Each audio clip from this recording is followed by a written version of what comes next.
नवमो अध्यायः। ओम श्री कृष्णार्पणमस्तु। ओम सहना भवतु सहनो भुनक्तु सह वीर्यं करवावहै तेजस्विनावधीतमस्तु मा विद्विषावहै। ओम शांति शांति शांति। शंकरं शंकराचार्यं केशवं बादरायणं सूत्रभाष्याकृतौ वन्दे भगवन्तौ पुनः पुनः। ईश्वरो गुरुराप्नेति मूर्तिभेदाविभागिने व्योमवद्व्याप्तदेहाय दक्षिणामूर्तये नमः। ओम शांति शांति शांति।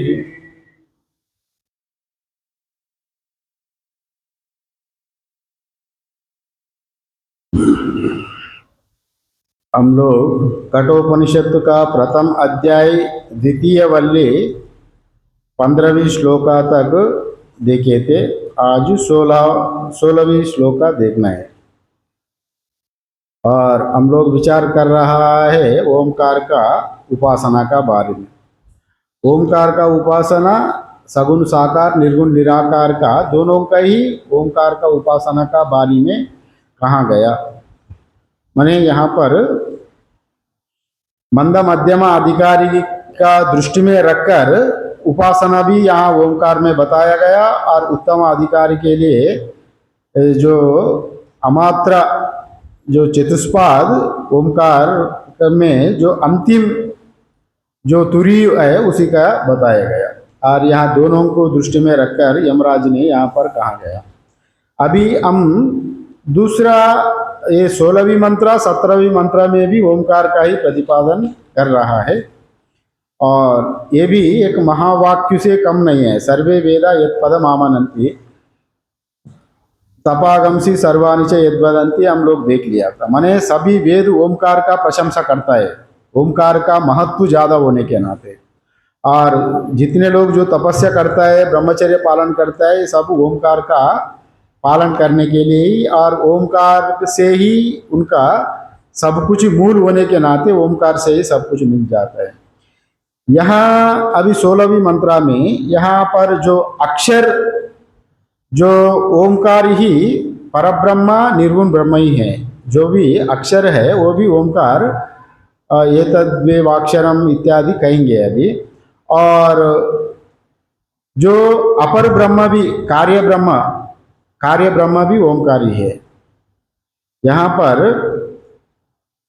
ओमकार का भी वाचक कहा गया। इसी को ही जानकर जो व्यक्ति जो भी चाहता है उसका फल उनको मिल जाता है। माने वो जिसके लिए वो ओमकार का उपासना कर रहा है, सकार का अगर सकाम कर्म का उपासना अगर करेंगे तो सकाम का फल उनको मिल जाएगा और निष्काम का बारी में निष्काम के लिए ओमकार का उपासना करेंगे तो उनको अंतःकरण शुद्धि होकर ब्रह्मलोक तक जाके ब्रह्मलोक में भी वहाँ मुक्ति हो जाएगा उपासना में। अगर श्रवणात् मुक्ति में शास्त्र का यथातथ्य जीव ब्रह्म ऐक्य का ज्ञान अगर वो समझेंगे तो ओमकार का माध्यम से ओमकार ही ये विश्व तेजस प्राज्ञ जो विराट हिरण्यगर्भ ईश्वर रूप में ओमकार ही होने के नाते और सभी में ओमकार अनुगत है और जो कुछ है ओमकार ही है, वो निर्गुण निराकार तत्व ब्रह्म ओमकार ही है। अगर वो वैसे समझेंगे तो वो निर्गुण निराकार तत्व का भी प्राप्त करेंगे। और जैसे मांडुक्य कारिका में कहा गया अमात्र चतुर्थ अव्यवहार्य प्रपंचोपशमः शांतम शिवम अद्वैतम चतुर्थम मन्यन्ते सह आत्मा सविज्ञेय कहा गया।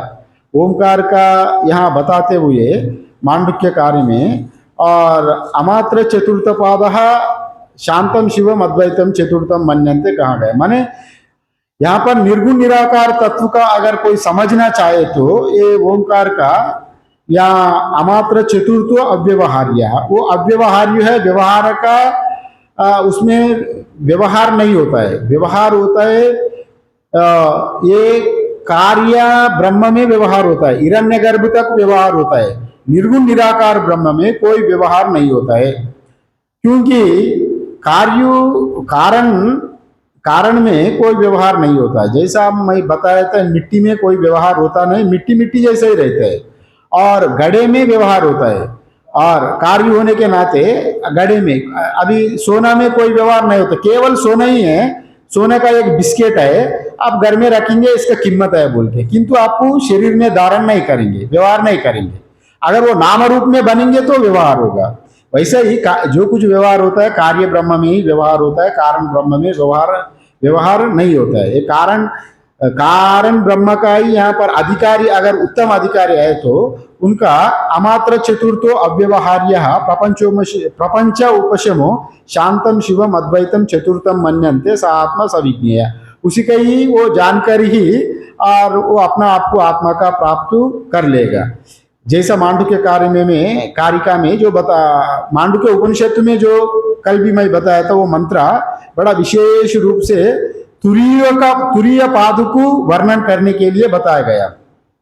न अंतःप्रज्ञम, न बहिष्प्रज्ञम, न उभयत प्रज्ञम, न प्रज्ञानगरम, न प्रज्ञम, न अप्रज्ञम, अदृष्टम अव्यवहार्यम, अग्राव्यम, अलक्षणम, अचिंत्यम, अव्यपदेश्यम, एकात्म प्रत्ययसारम, प्रपंचोपशमम, शांतम शिवम अद्वैतम चतुर्थम मन्यन्ते स आत्मा सविज्ञेय। अगर वैसा कोई विज्ञेय, वो आत्मा अंतर प्रज्ञ वाला नहीं है, बहिर्प्रज्ञ वाला नहीं, ना अंतर बहिर् दोनों का प्रज्ञ वाला भी नहीं है, माने वो व्यवहार में आने वाला ही नहीं है। ये सब वो अग्राव्य है, अलक्षणम है, उसका कोई लक्षण नहीं है। आत्मा का आप इसी लक्षण रूप से इसको आप व्याख्या नहीं कर सकते। वो इंद्रिय अगोचरम निर्गुण निराकार होने के नाते, सर्वव्यापक होने के नाते, आपको किसी का बारे में भी आप लक्षार्थ दृष्टि से आपको किसी का भी आपको व्याख्या कर सकते, ये लक्षण वाला है। किंतु आत्मा निर्गुण होने के नाते वो किसी लक्षण में आने वाला नहीं, वो अव्यवहार्य है। शांतम, वो शांतम शिवम अद्वैत है। अद्वैत वह घटता ही नहीं, वह वो कुछ रहे तो ना वह आप उसके बारे में कहने के लिए, सब कुछ वही है। और वो निर्गुण निराकार होने के नाते उसको क्या, आकाश को का कैसा वर्णन करेंगे? आकाश का अगर कोई कुछ चीज को उपाधि रहे तो आप वर्णन कर सकते। अगर कोई चतुर्भुज मूर्ति है, विष्णु है, शंख चक्र गदा पानी कमला नयन पद्मपाद इत्यादि रूप से आप वर्णन कर सकते। निर्गुण निराकार ब्रह्म का क्या वर्णन करेंगे? इसलिए ओंकार का अगर उत्तम अधिकारी रहे तो इसी चतुष्पाद ओंकार से वो निर्गुण निराकार तत्व को पकड़ेंगे। अगर अधिकारी मंद मध्यम अधिकारी रहे तो उनको उपासना भी यहाँ पर बताया गया। इसलिए यहाँ पर अक्षर ओंकार ही परब्रह्म अपर ब्रह्म दोनों का ही यहाँ पर व्याख्या किया गया। ओंकार के लक्ष्यार्थ को लेकर पहले ही अन्यत्र धर्मा तो वो कहीं गए थे।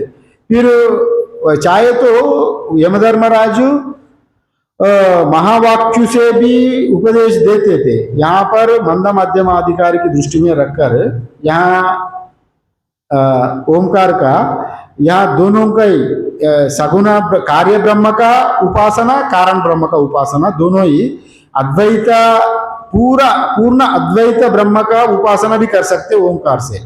और नहीं तो कार्य ब्रह्म का उपासना हिरण्यगर्भ का ब्रह्म, अथवा आपका ओम नमो नारायणाय, ओम नमो भगवते वासुदेवा इत्यादि रूप से भी एक आलम्बन करके, ओम को प्रथम जोड़ के आलम्बन करके ईश्वर का भी उपासना कर सकते हैं। आपका वो फल मिल जाएगा, उपासना का फल मिल जाएगा। अंतःकरण का शुद्धि और निष्काम करे तो ब्रह्मलोक का प्राप्ति।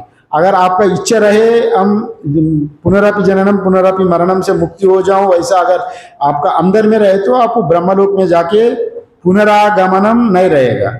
ब्रह्मा जी द्वारा ब्रह्मलोक में आपको ज्ञान प्राप्त करके वहां से आप फिर जीवन मुक्ति वहीं पर हो जाएगा, वहां से विदेह मुक्ति होके पुनर्जन्म नहीं रहेगी।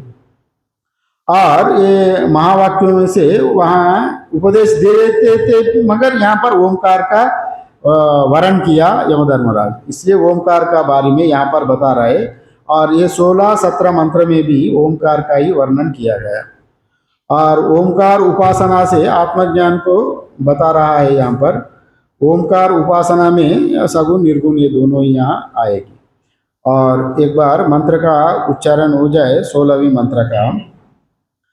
एतद्वेवाक्षरं ब्रह्म एतद्वेवाक्षरं परम एतद्वेवाक्षरं ज्ञात्वा यो यदिच्छति तस्य तत्। माने यहाँ ये बता रहा है, एतद्वे अक्षरम ब्रह्म एतद्वेवाक्षरम परम। यहाँ अक्षरम परम, दो कार्य ब्रह्म का उपासना, कारण ब्रह्म का उपासना का, दोनों को जानकर माने उपासना कर। ज्ञात्वा मतलब भाष्य में लिखा उपासना करके, ऐसा भाष्य में हम लोग देखेंगे। एतद्वेव अक्षरम ज्ञात्वा यो यदिच्छति तस्य तत्। अगर ये उपासना करेंगे तो वो जो चाहता है उपासक वो मिल जाता है उनको। वो सकाम का करे तो निष्काम का भी करे तो, अगर आप ब्रह्म प्राप्ति के लिए ओंकार का उपासना कर रहे तो ब्रह्म प्राप्ति आवश्यक है। ये ओंकार का उपासना यहाँ श्रेष्ठ भी कहा गया। एतद्वे अक्षरम ब्रह्म एतद्वे अक्षरम परम एतद्वे अक्षरम ज्ञात्वा यो यदिच्छति तस्य तत्। और अगले मंत्र में श्रेष्ठम कहा गया। इसी मंत्र में दोनों कार्य कारण का दोनों को यहाँ बता रहा है। यहाँ पर थोड़ा अन्वयार्थ देखे तो ओमकार ब्रह्मा का वाचक तथा प्रतीक है। जैसा हम लोग प्रतीक मतलब शिवलिंग नारायण शिला, मैं कल भी बताए थे, शिवलिंग नारायण शिला का जैसा प्रतीक मानकर हम लोग विष्णु का पूजा करते हैं ना। विष्णु पूजा करें तो आपको विष्णु का व्यापनोति इति विष्णु हो, पूरा व्यापक दृष्टि में जो विष्णु है वो नारायण शिलु में आपको देखता है।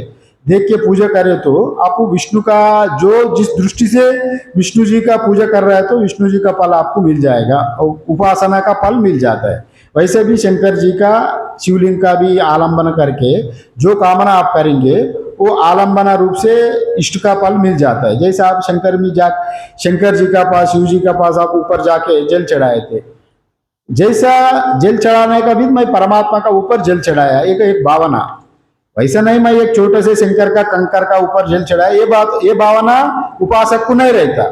मैं परमात्मा का ऊपर ही जल चढ़ाया, वो परमात्मा ही सब सर्वव्यापक दृष्टि में, ये परमात्मा ही यहाँ पर लिंग रूप में यहाँ उपस्थित है। माने लिंग माने जैसा मैं कल भी बताया था ना, अगर एक अभी चारों देश यहाँ पर अभी कई देशों का पताका है, झंडा, मैं कल बताया था ना। अभी ये वो देश, हमारा देश कहाँ है अगर पता चलना है तो हमारा पताका को देखेंगे, झंडा से मालूम पड़ेगा। अरे ये भारत का झंडा है, हमारा भारत वहीं पर है, बीच में रख दिया, किंतु भारत तो झंडा में नहीं है ना। फिर वो उसको लिंग रूप में उसका अर्थ क्या हो रहा है, वो झंडा में अर्थ भारत को दिखा रहा है ना, शिवलिंग में भी अर्थ परमात्मा को दिखाता है। वैसे ही यहाँ पर अर्थ वैसा आता है। ओमकार ब्रह्म का वाचक तथा प्रतीक है। प्रतीक यहाँ यही वाचक, प्रतीक का ही यहाँ वाचक कहा गया। अतः ये तत् यहाँ अक्षरम या शब्द ब्रह्म एवं कार्य अपर ब्रह्म, ये दोनों ही। अतः ये तत् परम एवं, परम मीन्स यहाँ ईश्वर का भी परम कहा गया, निर्गुण निराकार ब्रह्म का भी परम कहा। और ईश्वर से आया हुआ हिरण्यगर्भ से लेकर जो जितने अभी ये चीटी पीटी में कीड़े मकोड़े जो देख रहे हैं सब अपर ब्रह्म में आता है। पर ब्रह्म अपर ब्रह्म दोनों का ही यहाँ वर्णन किया है। हाँ श्रेष्ठ, हाँ ये तद आलम्बनम श्रेष्ठम ये तद आलम्बनम परम, वो अगले मंत्र में वो आएगा। ये श्रेष्ठ क्यों कहा गया, ओंकार उपासना को श्रेष्ठ कहा गया सभी उपासनाओं में। अब जो पूछा वो अगले कल आएगा, वो मंत्र भी हम लोग व्याख्या करेंगे। हाँ परम मीन्स श्रेष्ठ ही है। परम मीन्स यहाँ परम मतलब कारण को परम कहा, माने परमात्मा को परम कहा। हाँ वो श्रेष्ठ तो है ही, क्योंकि उनसे ही पूरा सृष्टि आ गया ना। हाँ, वो ओंकार उपासना भी अन्य उपासना से ओंकार उपासना श्रेष्ठ यहाँ उपनिषद प्रमाण है। ओंकार का उपासना उसी का भी हम लोग देखेंगे। और ये इत्यादि ये तद अक्षरम, इसकी इस ओंकार की ज्ञातवा, माने अगर कोई भी इसको अच्छे से ज्ञातवा मतलब उपासना करके, ब्रह्म रूप में उपासना करके, और जो परब्रह्म या अपर ब्रह्म दोनों का जानने का, अच्छे से जानकर उपासना करके, ये तो जो इच्छति तस्य तत्, उनको वो प्राप्ति हो जाता है। ये बात यहाँ पर कहा गया 16वीं मंत्र का अन्वयार्थ में। अगर हम लोग भाष्य में देखेंगे तो एतद्वे अक्षरम ब्रह्मा, एतद्वे अक्षरम ब्रह्मा का भाष्य में दिया गया, अतः एतद् ही एवः अक्षरम ब्रह्मा अपरम एतद् ही एवः अक्षरम परम च। अतः यहाँ अक्षर ओम ही अपर ब्रह्म स्वरूप है, कार्य ब्रह्म भी ओमकार ही है, और ओमकार कार्य ब्रह्म मीन्स हिरण्य गर्भ तक, वो हिरण्य गर्भ भी तो कार्य ब्रह्म कहा गया। हिरण्य गर्भ से ही ब्रह्मा विष्णु महेश्वर कारण कार्य कर रहे हैं, माने डिपार्टमेंट अलग अलग कर दिया। हिरण्य गर्भ भी कार्य ब्रह्म में ही आता है। हिरण्य गर्भ से ही ब्रह्मा विष्णु महेश्वर का उनका ड्यूटी अलॉट किया गया। और ये ब्रह्म तो निर्गुण निराकार ब्रह्म एक ही है। वो एक निर्गुण निराकार ब्रह्मा जब ईक्षण किया, मायोपाधि का सहित जब जोड़ने के वजह से इनको ईश्वर कहा गया। माया का भी शरीर नहीं रहता, ईश्वर का भी शरीर नहीं रहता, वो उनका गुण ही रहता है। सगुण निराकार ईश्वर को कहा जाता है। माया का त्रिगुणात्मक, माया भी निर्गुण ही है। और ये दोनों का मिलन से जब ये हिरण्यगर्भ जब अंकुरित हुआ, वहां से ही यहाँ कार्य ब्रह्म का शुरुआत होता है। अब हिरण्यगर्भ ही यहाँ ब्रह्मा विष्णु महेश्वर का सृष्टि करने का, स्थिति करने का, लय करने का उसका ही जिम्मेदारी में दिया गया, ब्रह्मा विष्णु महेश्वर का दायित्व में तांत। इसलिए यहाँ हिरण्यगर्भ भी कारण ब्रह्म ही कहा गया। और यहाँ अक्षर ही परब्रह्म स्वरूप भी है। वो अक्षर को जो परब्रह्म स्वरूप जो बोला ना, श्रेष्ठ बोला, उनको ब्रह्म स्वरूप को श्रेष्ठ परब्रह्म बोला गया। और एक कार्य कारण, ये दोनों ही ओमकारी है। यहाँ पर भाष्य में भी ये कहा गया। और इसका थोड़ा विवरण व्याख्या देख लेंगे। एतद्वे अक्षरम ब्रह्म, ये ओमकार अपर ब्रह्म का और कार्य ब्रह्म का और कारण ब्रह्म का कथन निश्चित करता है। दोनों का निश्चयार्थ से निश्चित दोनों को ही बता रहा है। और इसका उल्लेख इसी का मंत्र का ही दूसरा प्रश्नोपनिषद में वो वहां भी कहा गया, ये तद्वै सत्यकामा पराम च अपराम च ब्रह्मा ये ओमकार। वहां भी इसी उपनिषद में जो कह रहा है, इसको प्रमाणित करने के लिए दूसरा उपनिषद का भी कोट कर रहा है। माने ये तद्वै सत्यकामा पराम च अपराम च ब्रह्मा ये ओमकार। ये सत्यकामा यहाँ पर जो पराब्रह्मा अपर ब्रह्मा दोनों ही ओमकार ही है। वहां भी इसी का ही प्रमाणित बल, इसी का सपोर्ट करने के लिए श्रुति वहां कोट किया गया। यहाँ माने परब्रह्म अपर ब्रह्म जो कुछ है वो ओमकार ही है। यहाँ वहां भी कहा गया। जैसा आप कार्य को देख रहा है तो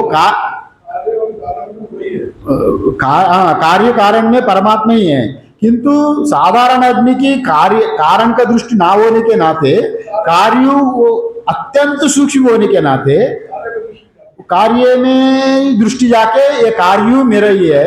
और ये सगा संबंधी भाई बहन हमारा जितने जमीन है, प्लाट है, प्रॉपर्टी है, यही मेरा ही है। उसी में शरीर का मैं मान लिया। शरीर का संबंधी जो कुछ है वो कार्य रूप में हम लोग लिप्त होने के नाते माया का वजह से हम लोग ये माया चक्कर में काट रहा है, किंतु कारण का तरफ मन नहीं जा रहा है। किंतु बिना कारण कार्य टिकता ही नहीं है। आप वैसा कहते हुए भी आप ब्रह्म में ही हाथ डाल रहे हैं। अगर आपका छोटा से बच्चा है, अरे मेरा से बच्चा पैदा हुआ, मेरा प्यारा बालक है, प्यारा नाता है, नाती है, आप बड़ा चुमकाता है, बड़ा आदर सत्कार से उनको बड़ा प्रेम करता है।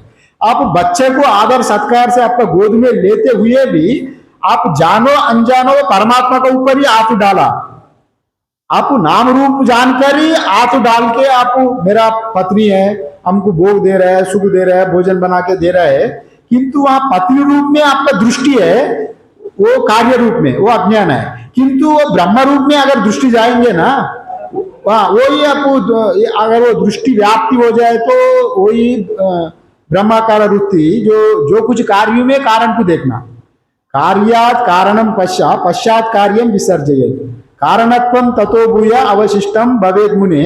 ये अपरोक्ष अनुभूति में शंकराचार्य ने बहुत बढ़िया बड़ा लिखा।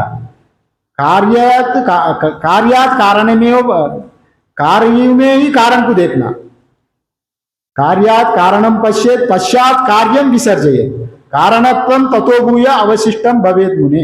माने अब कार्य में कारण को देखेंगे तो वहां कार्य कारण बोलकर दो नहीं रहेगा, वह केवल आकर में रहेगा, जो एक ही परमात्मा ही रहेगा वहां।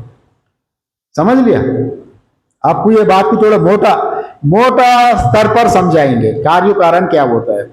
हम लोग ये माला को देख रहे हैं, तो ये माला कहां से आया? माला हम लोग देखते हैं, माला गांधा का पेड़ से पौधे से आया। मैं कहता हूं ये माला परमात्मा से आया। अब साधारण आदमी परमात्मा से कैसा आया? अगर अविचार बुद्धि कहता है ये तो एक फूल का पेड़ से ये माला आया। अगर कोई जानकार असली तत्व को जानने वाला वो कहेगा नहीं, ये परमात्मा स्वयं परमात्मा ही है, ये परमात्मा से ही आया, ये भी परमात्मा ही है। कैसा? आप इसका पीछे कारण में जाते रहना। माने ये इसका कारण क्या था? एक पौधा था, पौधा का कारण क्या था? मिट्टी था, मिट्टी का कारण जल था, जल का कारण था, जल का कारण क्या था? आग, आग का कारण वायु, वायु का कारण आकाश, अगर आकाश का कारण आत्मा। तस्मात् एतस्मात् आत्मना आकाशे संभूता आकाशात् वायु वायुरग्नि अग्निरापः अदभ्याम पृथ्वी पृथिव्यो औषधया औषधिभ्यो अन्नम अन्नात् पुरुषः। अन्नात् मीन्स ये सब जो कुछ बन गया, पेड़ पौधा गेहूं चावल, और हम लोग खाए तो वीर्यु बन के पुरुष उत्पन्न होता है, सभी जीव।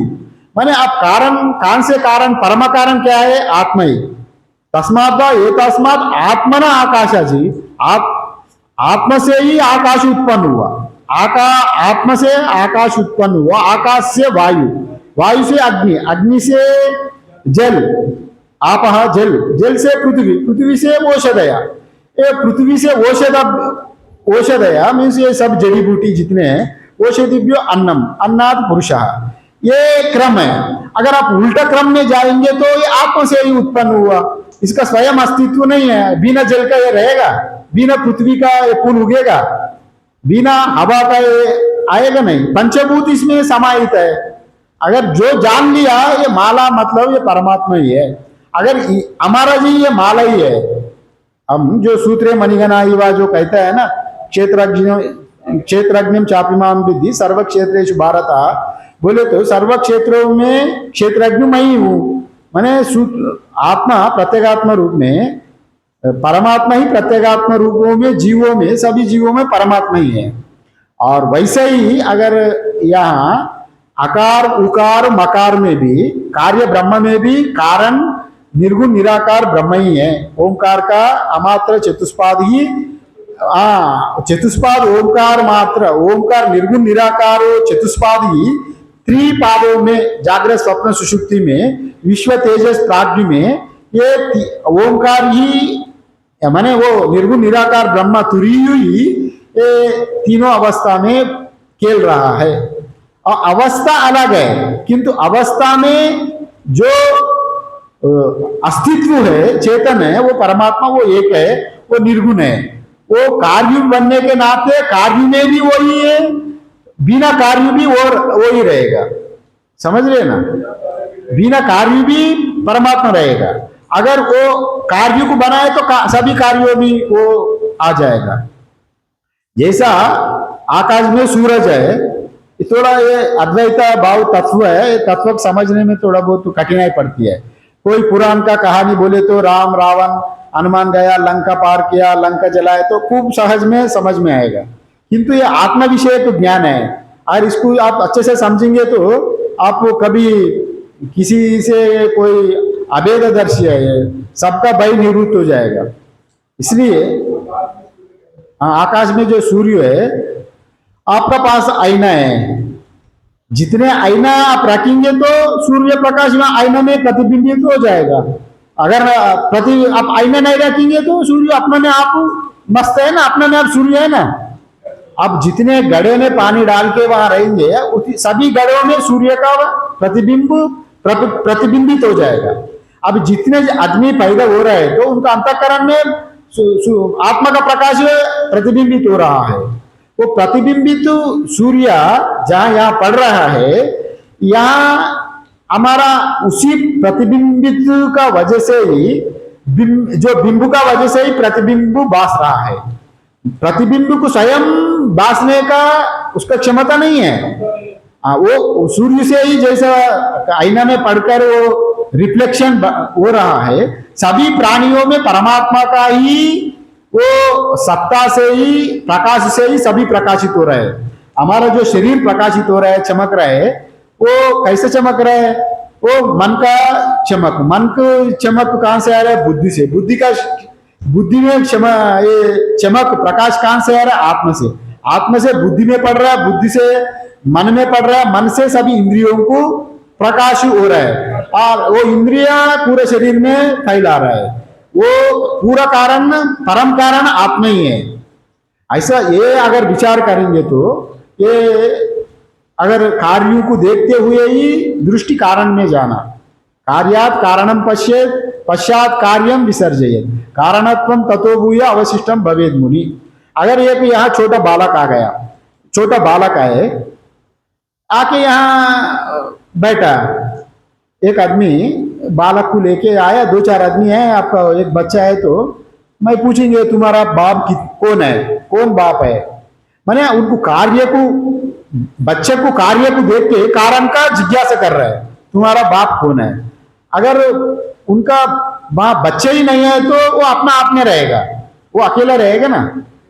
उनका अगर पति पत्नी संबंध इत्यादि सभी रहे तो तुम्हारा को पति कौन है, तुम्हारा बालक कौन है, तुम्हारा घर कौन है, वो ये है सब क्यों पूछ रहे हैं? वो कारण को देख के। अगर वो उनको कोई नहीं, वो अकेला रहे तो उनका ये संबंध कोई पूछने वाला नहीं। अगर एक रमता साधु आ गया, उनको क्या पूछेंगे आप? वो सब जगह में वो रहते ही है। वैसे ही परमात्मा ही व्यवहार करे तो या कार्य बना, और अपना आप में रहे तो निर्गुण निराकार ब्रह्मा अपना आप में रहा। अगर ये दोनों को जानकर कार्य को कारण को जो जानेगा, यो यदिष्यति तस्य तत्, उनको जो चाहे तो वो मिल जाता है। और ये बात यहाँ पर कहा गया, और इसको थोड़ा आगे बढ़ाएंगे। और ये तद्वै सत्यकाम परांश अपरांश ब्रह्मा, ये कहा गया। और ओंकार पर ब्रह्मा कारण ब्रह्म भी है, और अपर ब्रह्मा कार्य ब्रह्म भी है, और कार्य कारण विलक्षण निर्गुण निराकार ब्रह्म भी है। वो जैसा कारण बना ईश्वर, अगर माया का संग होने के, और वो ईश्वर माया का साथ भी अगर वो परब्रह्मा अगर उनको ईक्षण नहीं करे तो, उनका मन में अगर सृष्टि करने का इच्छा नहीं हो जाए तो निर्गुण निराकार ब्रह्म ही रहता है। उनका ना कारण है ना कार्य है, समझ लिए ना। कारण को हम कार्य को दृष्टि देख के इसका कारण होगा हम लोग सोचता है। अगर वहां कारण भी नहीं है तो यार मिले अवशिष्टम भवेद मुनि, वो परमात्मा ही अपना आप में रहता है। इसको अच्छे से समझने में आपको एक प्रैक्टिकल उदाहरण देता हूं। प्रैक्टिकल उदाहरण, आप अपना घर में अपना आप बैठ गया, चेयर में बैठ गया, कुर्सी में बैठ गया, अपना आप है, कोई चिंता नहीं है, सिर्फ आप ज्ञान स्वरूप, सिर्फ आप देख रहे हैं बारिश हो रहा है, बारिश का भी, बारिश में भी दृष्टि नहीं है, सिर्फ देख रहे हैं। सिर्फ देखे तो आप ब्रह्म में ही है, निर्गुण निराकार ब्रह्म में ही है, क्योंकि आपको ज्ञान है, किंतु ज्ञान परिच्छिन्न नहीं हो रहा है, कोई वस्तु का ऊपर नहीं जा रहा है। तभी अपना आप में हो जाए तो वो निर्गुण निराकार ब्रह्म ही कहा जाता है। अगर आप मन में आ गया, नहीं अभी इस समय बारिश हो रहा है, मैं थोड़ा दुकान में जाके चाय पीना है, मन में जब हो गया था, मन में वो चिंता जब उठी, आप ईक्षण, हाँ बराबर बोला, ईक्षण आप हिरण्यगर्भ बन गया। मन में जब ईश्वर हो गया, आप ईक्षण, जब ईक्षण किया तो बीज रूप में आपका ईश्वर बन गया। वैसा ईश्वर बनने तक भी आप, वो जब चिंता आई मन में, मैं अकेला पढ़ा रहा हूं, कुछ खाए तो अच्छा होगा, अभी क्या खाऊं, चाय पीना है, चलो इतने तक आप, जब मन में चिंता ईक्षण हो गया तो आप ईश्वर बन गया। फिर वो कैसे जाना है प्लान किया, माने अभी बारिश हो रहा है, को कैसे जाना, अभी गाड़ी से जाना, छाता लेके जाना, कैसे जाना, वो पूरा प्लान बनाया तो अब हिरण्यगर्भ बना, सूत्रात्मा अंकुरित हो गया। हाँ अभी चलने लगा, वहां पर जाके चाय पी लिए तो विराट हो गया। माने अपना आप में रहे तो कोई इच्छा नहीं रहा, वहां निर्गुण निराकार ही रहा। इच्छा प्रकट हो गए तो आप ईश्वरी भी बना, माने ईक्षण हो गया वहां, और आप प्लान बनाने लगा, पूरा प्लान हो गया आपका। अभी मैं गाड़ी में जाके अब चाय पीएंगे, नहीं तो बारिश हो रहा है, छाता लेके, अभी वो ठंडी लग रहा है थोड़ा, वहां चाय पी, अभी जाके वहां चाय पिए तो आप वहां क्रिया हो गई ना, क्रिया, वो जहां क्रिया हो गई, क्रिया में अभी भौतिक स्तर पर आप प्रकट हो गया। वैसे अपना आप में रहे तो आप निर्गुण निराकार ही रहता है, और इसलिए कोई चिंता नहीं है आपका, आप निर्गुण निराकार में ब्रह्मा। इसलिए मौन को, जो मौन रहता है ना, मौन व्रत मौन को निराकार, निर्गुण निराकार आत्मा तत्व ही कहा जाता है। मौन का अपना आप में मौन है। मौन मतलब ये मौन नहीं, सिर्फ भौतिक स्तर पर बोलना नहीं, मन का भी कायिक, काष्टिक, वाचिक, कायिक, वाचिक, मानस, तीनों मौन रहना। मन से भी चिंतन नहीं करना, व्यवहार भी नहीं करना, और वाचक कोई कुछ बोलना भी नहीं है, मन को भी बाहर नहीं देना। अपना आप में चुप रहेंगे तो आत्म तत्व ही वहां माना जाता है वहां, क्योंकि वहां ज्ञान है और कोई चिंता नहीं है, अपना आप में मस्त है। वैसा कोई समाधि कहाँ भी जाता है। हाँ अब वही कारण, परम कारण का, हाँ अगर ब्रह्मज्ञ पुरुष भी क्या कैसा रहता है, वो कार्य में कार्य को देखते हुए भी कार्य का साथ लिप्त नहीं होता, वो कारण का दृष्टि रहता है। माने गहना देखते हुए भी वो गहनक नहीं देखता, अरे सोना को देखता है वो। अगर वो प्रपंच को देखते हुए भी, ये पूरा कोई मर रहा है, कोई जन्म रहा है, कोई एक्सीडेंट हो गया, वो सब उसमें लिप्त नहीं होता, ये सब नाम रूप में गड़े पट गए, किंतु मिट्टी में कोई परिवर्तन नहीं हुआ। मैंने परमात्मा ना जन्मता है ना मरता है, परमात्मा ना मरता है ना जन्मता है जी, और उनका उपाधि मरता है, उपाधि जन्मता है। उतने बोध हो गए तो अरे क्या मरण क्या जन्म, यहाँ ये बोध हो जाता है। इसलिए यहाँ कार्य कारण का दोनों का या उपासना के लिए ओमकार का यहाँ बताया। कार्य ब्रह्म हिरण्यगर्भ, जो हिरण्यगर्भ, ये सब सृष्टि जो कुछ है ब्रह्म विष्णु महेश्वर, ये सब मायोपाधिक ईश्वर से ही हिरण्यगर्भ बना, हिरण्यगर्भ से ही ब्रह्म विष्णु महेश्वर इत्यादि बना। और कार्य कारण रहित ब्रह्म निर्गुण निराकार ब्रह्म कहा गया। और उपासनाएं कार्य ब्रह्म में ही होता है, जो भी उपासना होता है वो कार्य ब्रह्म में ही होता है, कारण ब्रह्म में कोई उपासना नहीं होता।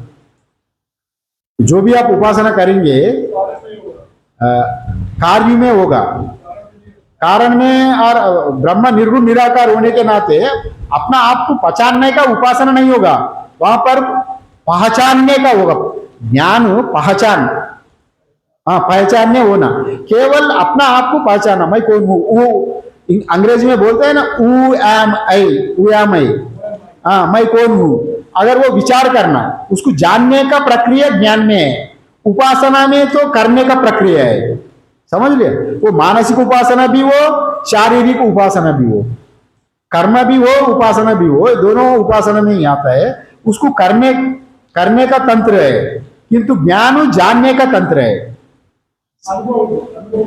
जान के अनुभव करना, वो मैं कौन है। अब उस दिन भी बताए थे ना, आप अज्ञान का वजह से स्वरूप को भूल गया, जो कंठाभरणवत आभरण कंठ में ही है। कभी कभी चश्मा हम लोग ऊपर में यहाँ लगाते हैं, यहाँ चश्मा ऊपर रख दिया, रख के अरे मेरे चश्मा कहाँ रखा, बहुत देर के बाद ढूंढने के बाद आईने में देखे तो अरे मेरे चश्मा मेरा माथा ही है। फिर वो ख्याल नहीं रहता, मैंने भूलने के वजह से अपना स्वरूप को भूल गए ना। स्वरूप को भूलने के वजह से इसको केवल जानने का मात्र से ज्ञान होगा। इसलिए ये श्रवणात् मुक्ति भी कहा गया उत्तमाधिकारी के लिए। इसलिए ज्ञान में जानना ही पड़ता है, किंतु कर्म में उपासना में करना पड़ता है। अभी इसलिए अता तो धर्म जिज्ञासा, जैमिनी कहते हैं अता तो धर्म जिज्ञासा। अब धर्म का अनुसरण करो, धारणात् धर्म, माने धर्म को धारण करना, धर्म को आप पालन करना। और पतंजलि भी कहते हैं चित्तवृत्ति निरोध इत्यादि, वो उपासना का बारे में ही निरोध करने का बात करता है। किंतु ज्ञान में आपको श्रवण ही करना, श्रवण प्रधान ज्ञान है। और ये उपासना करना है तो विश्व तेजस प्राज्ञ का जैसा जो बताया गया, ये उपासना सब बताया। ये उपासना सब कार्य ब्रह्म में ही होता है, कारण ब्रह्म में उपासना नहीं होता, ये बात यहाँ पर कहा गया। और उपासना ये हिरण्यगर्भ ब्रह्म विष्णु महेश्वर जितने सालग्राम शिवलिंग देवी गणेश इत्यादि, ये सब कार्य ब्रह्म होने के नाते कार्य ब्रह्म से ही उपासना होता है। और शास्त्र में ये भी कहा गया है सवै शरीरे प्रथम सवै पुरुषः उच्यते, मतलब जो जितने ही शरीर है वो हिरण्यगर्भ आदि तक सब शरीर वाला होने के नाते वो कार्य ब्रह्म में ही आता है। राम कृष्ण देवी गणेश इत्यादि ये उपासना करने का विधान है, कार्य ब्रह्म का उपासना।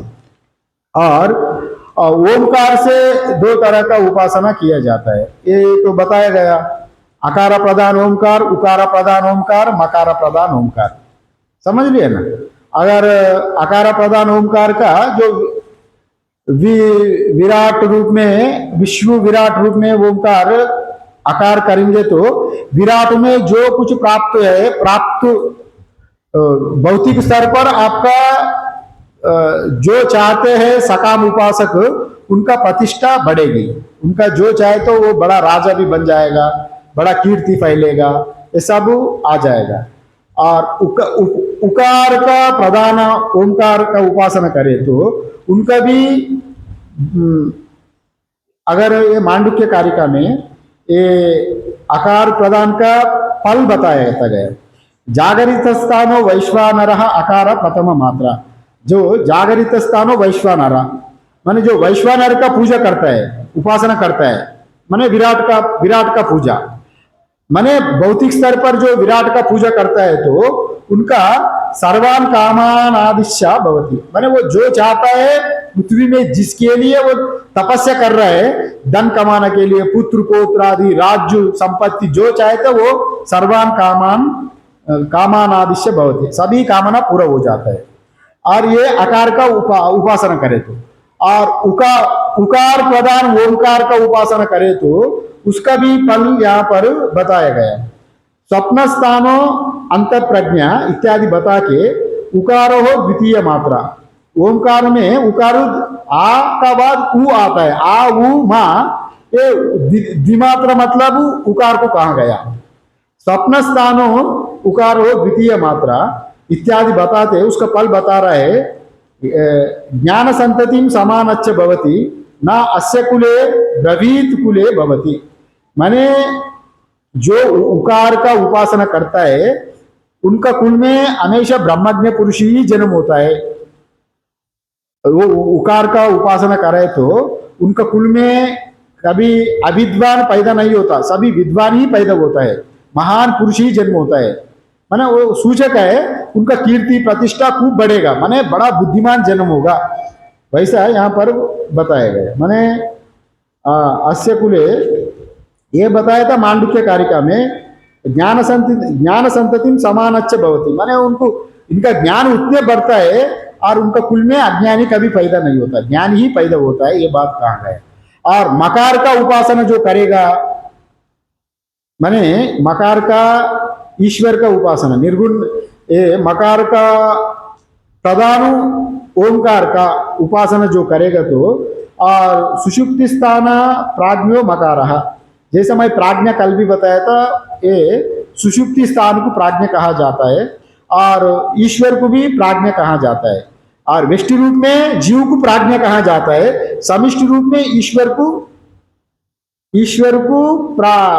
यहाँ मकार मकार का व्यष्टि रूप प्राज्ञ है, समिष्टि रूप ईश्वर है मकार का। अगर वो ये व्यष्टि जीव मकार का अगर उपासना करेंगे तो ईश्वर का अंदर में जो गुण है जीव में भी आ जाता है, माने वो व्यापक हो जाता है, उतने सिद्धियां वो ईश्वर तो सृष्टि करता है पर ये भी करता है, तो वैसा बात नहीं। ईश्वर का वो सृष्टि करने का विधान अधिकार उनका ही है, किंतु उनका कार्य ब्रह्म में जो जितने चीज जो चीज जहां कुछ हो रहा है उतने प्राप्ति व्यापक इनका दृष्टि हो जाएगा।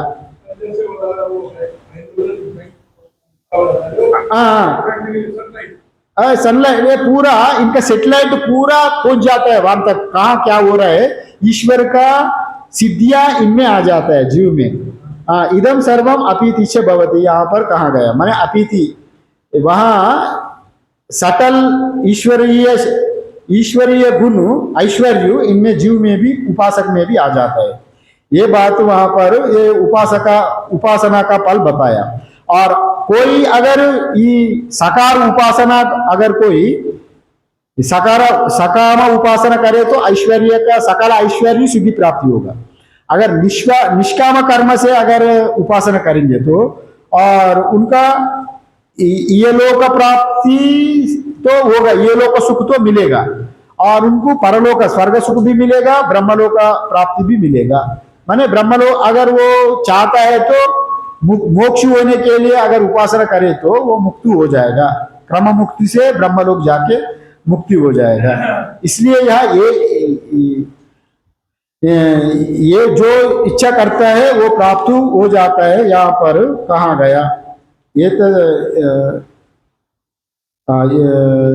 यदि चंतो ब्रह्म, ये नहीं जो कहा गया ना यो यदिष्यति तस्य तत्, माने वो जो कामना चाहता है तो जीव उपासक उसको प्राप्त कर लेता है, ये बात वहां पर कहा गया। और एतद्वेव अक्षरम परम, यहाँ परम विशेषण लगाया। परम विशेषण मतलब यहाँ परम ईश्वर का सूचक है, निर्गुण निराकार ब्रह्म का और ईश्वर का सूचक का वजह से यहाँ परम विशेषण लगाया गया।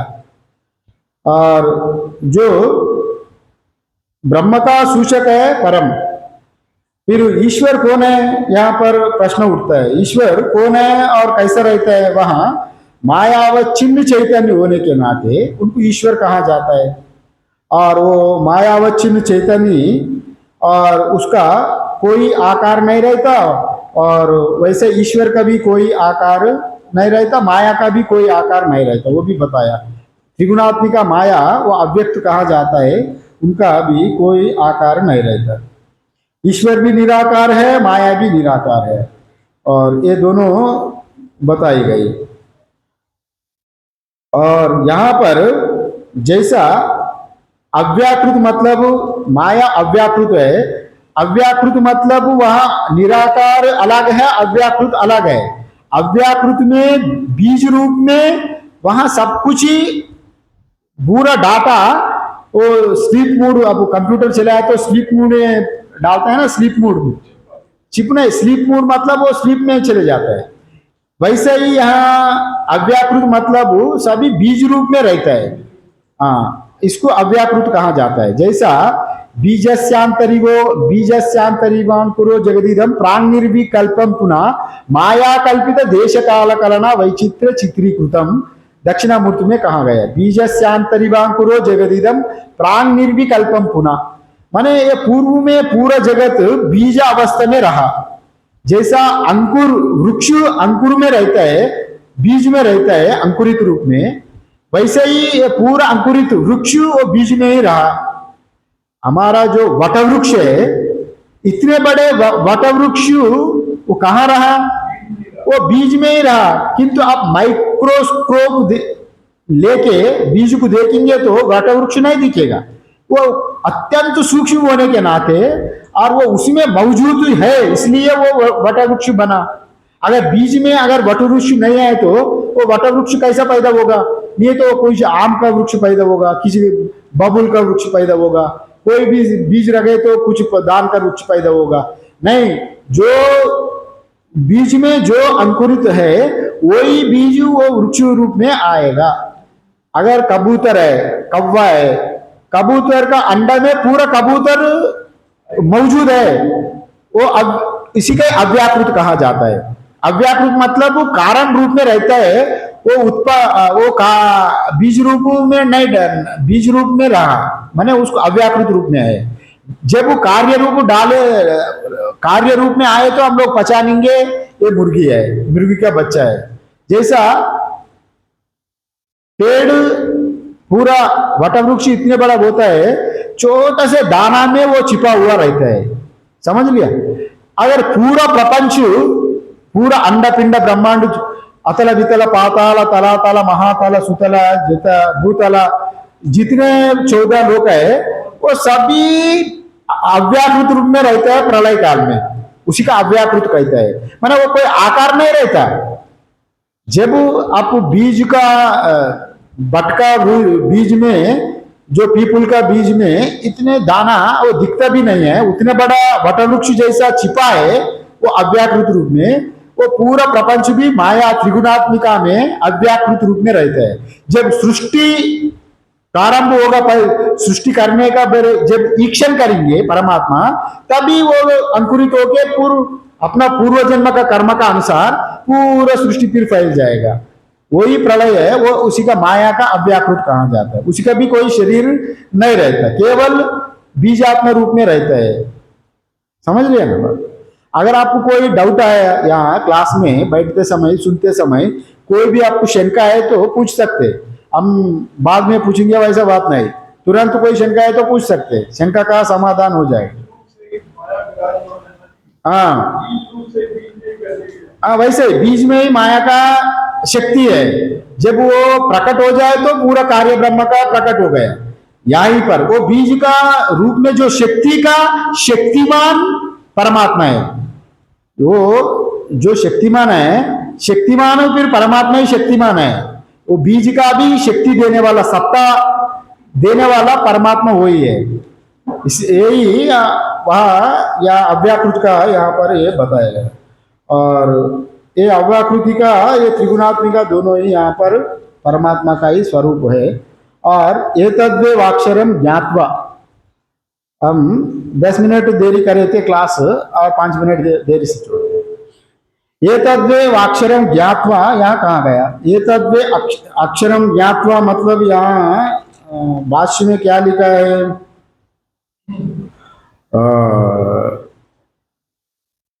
एतद्वेव अक्षरम ज्ञात्वा, यहाँ इधर है भाष्य। यहाँ पर एतद्वेव अक्षरम ज्ञात्वा, ज्ञात्वा उपास्यः ब्रह्मा इति, माने ज्ञात्वा मतलब सिर्फ जानने का नहीं, यहाँ पर उपासना करने का बात कहाँ गया? माने जो सकुण कार्य ब्रह्म का उपासना करेगा, विश्व तेजस प्राज्ञ जैसा जो बताया, जागृत स्वप्न सुषुप्ति, ये उपासना जैसा करना है। यहाँ पद्धति भी जहाँ बताया गया, यहाँ उपासक अकार प्रदान ओमकार का उपासना कर सकते। पहले बताया उकार प्रदान ओमकार का, मकार प्रदान ओमकार का। कोई भी उपासक उनका जो फल वो जो चाहता है, और वो उपासक ये ओमकार का उपासना करे तो उसका यहाँ पर ज्ञात्वा कहाँ गया? उपासना को यहाँ आचार्य ने ज्ञात्वा कहाँ गया?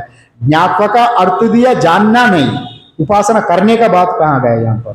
इसलिए यहाँ पर इसी अक्षर ओमकार को सगुण और निर्गुण से जानने से, जिससे जो माने उपासना करे तो जो चाहे तो वो प्राप्ति हो जाएगा।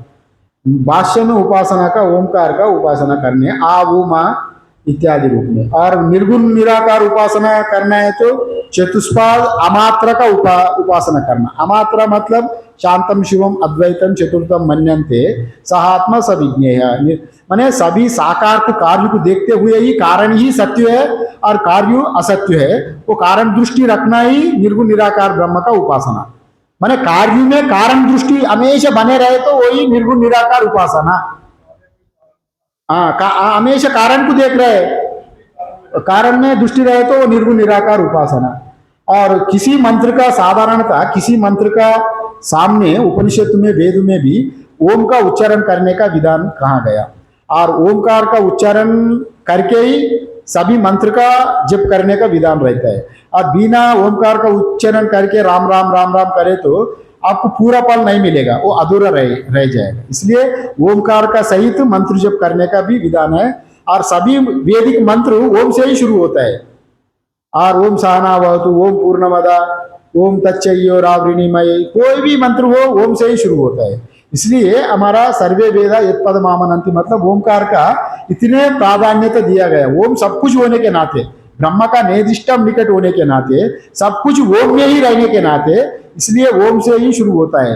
ओम में ही पूरा सृष्टि है जी, ओमकार में ही निर्गुण निराकार ब्रह्मा, ये पूरा सृष्टि ओमकार में ही है। जो विराट हिरण्यगर्भ ईश्वर ओमकार में ही है। माने सभी कार्य कारण में ही होने के नाते जो कुछ है ओमकार में होने के नाते वेद भी इसको प्रमाणित करके सभी ओमकार से ही शुरू करने का विधान कहा गया। और साधारणतः तो और हम लोग जो भजन भजन करते हैं तो हरे राम राम राम हरे हरे, हरे कृष्ण कृष्ण कृष्ण हरे हरे, ओम को वहाँ उच्चारण नहीं लिया जाता है।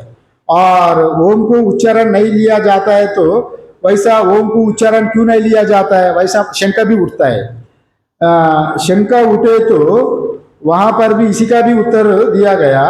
वल्लभाचार्य ने लिखा, वल्लभाचार्य जी ने ओमकार का बारे में, ओमकार का उच्चारण करने का जप करने का सबका अधिकार नहीं है। कल वो माता जी पूछे थी, ये स्त्री लोग इसको उच्चारण कर सकते? मैं सुना था कई पाठ कथाकार बोला स्त्री लोग ओमकार का उपासना नहीं करना बोले। ये भी ठीक ही है, वो माता ठीक ने पूछे था कल।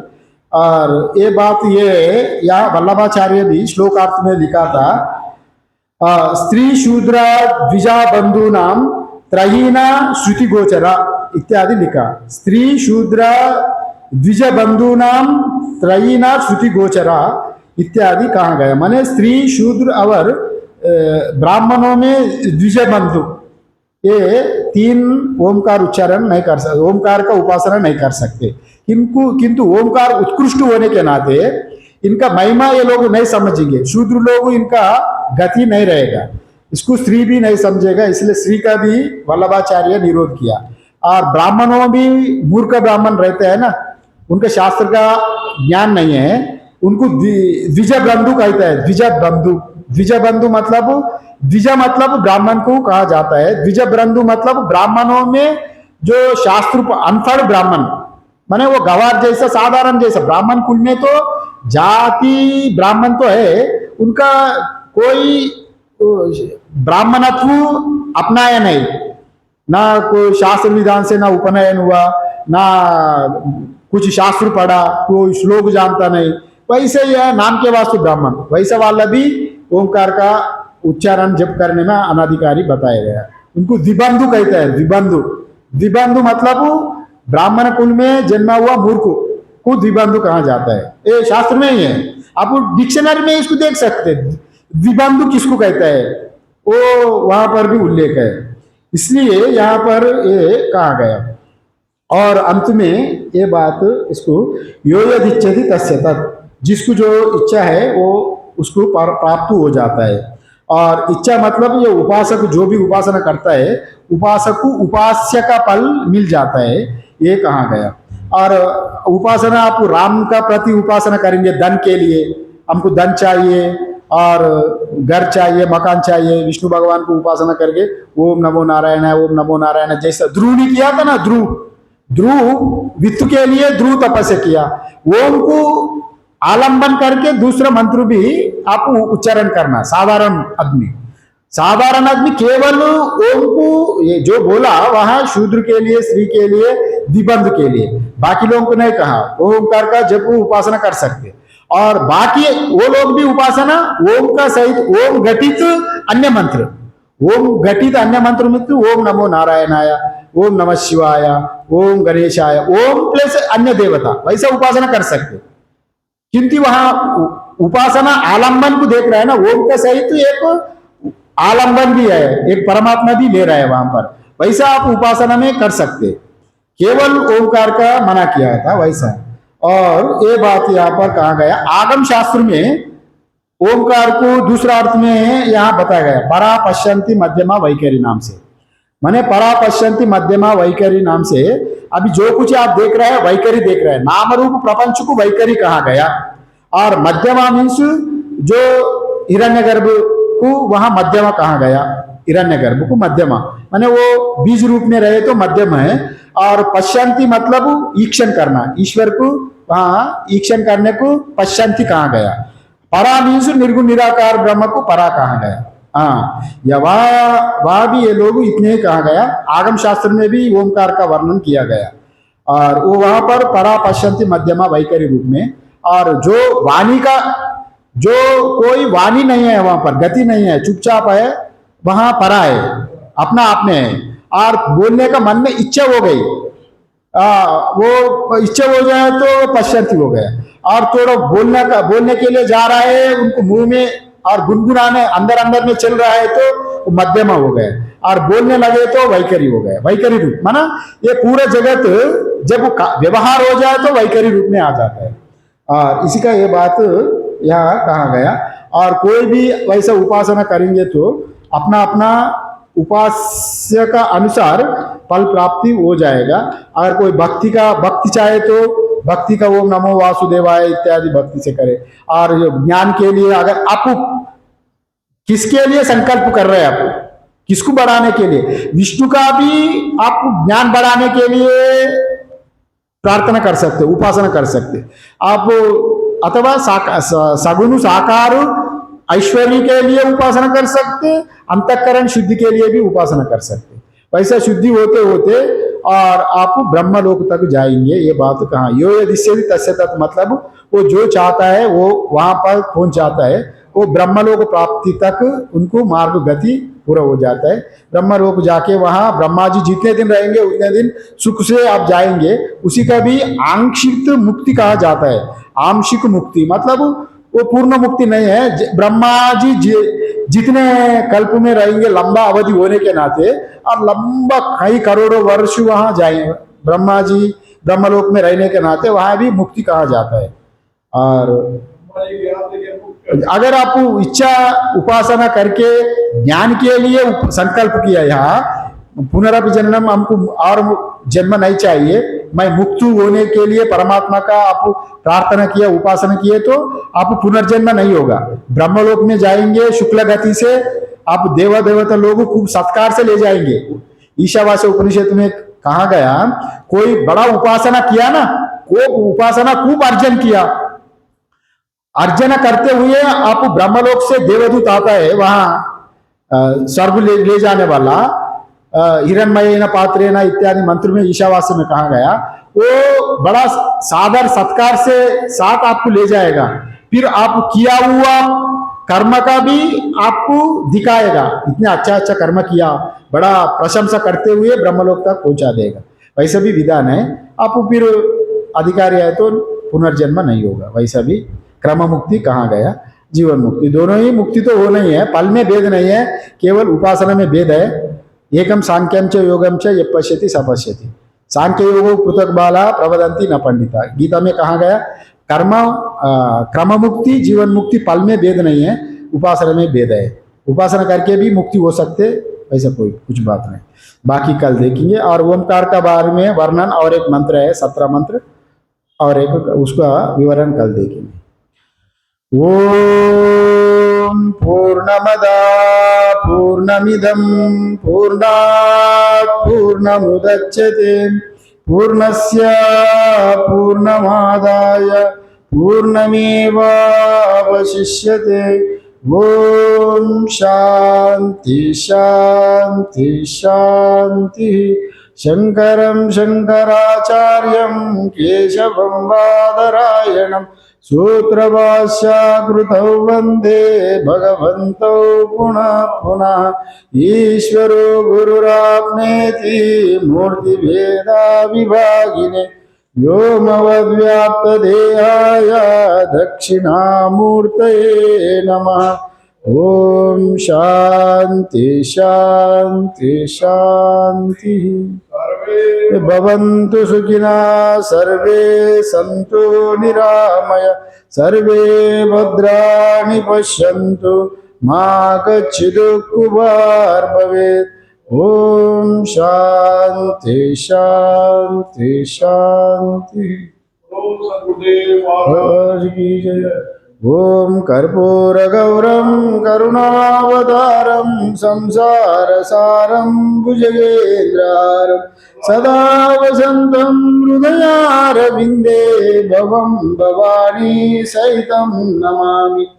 हसितगिरिसमस्यात् कज्जलं सिन्धुपात्रे सुरतरुवर्षा